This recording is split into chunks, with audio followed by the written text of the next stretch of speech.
How do we engage people to maybe stop looking at the telephone and become more of a community and move forward? I have a fundamental problem with that, because when they're looking at that phone, they're not just looking at the phone, they're communicating with somebody else. And the thing is, these tools, we like to malign these tools, but in fact they enable communication. You know, if I talk back a little bit to what I'm doing with trying to promote women's sport, if it wasn't for the internet and it wasn't for social media, I wouldn't be able to do what I do. I can't go banging on the door of, you know, big, you know, the associations and say, hey, you need to do more for women, because they're not listening. And, you know, so the communication tools aren't the problem. It's, you know, it's us, you know, and so they can enable us to communicate more, or they just emphasise our regular activity and our regular communication. So, yeah, I find that sort of, yeah, a little bit problematic, but yeah.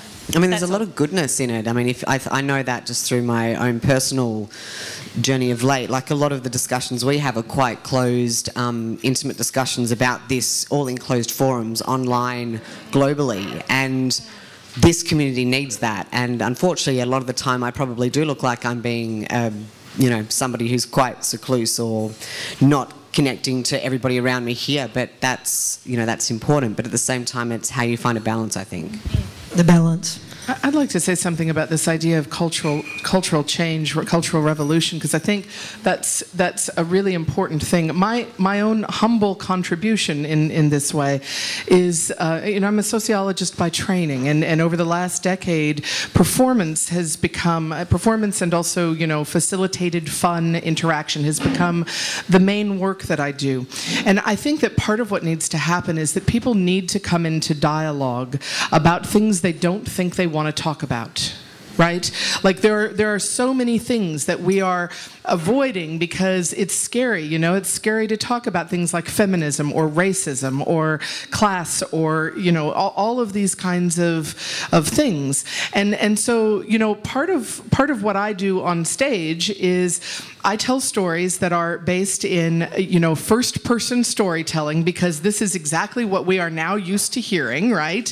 And it also lets the audience off the hook, because, you know, you can just sit there and laugh at my stupid life, but always those stories are about me, but I am never the subject. The subject is always the contours of privilege and oppression in everyday life, because it's startling when we actually see those contours. But I think that through things like performance, and also through things like social media cleverly used, we can start to come into dialogue with one another about, oh my God, what's happening in that moment when this occurs, right? Like, it's the post-show discussion I'm really interested in, you know, and that works, right? This is my one small humble contribution, but I think all of us need to get more creative about how do we prompt conversations about stuff people don't think they want to talk about.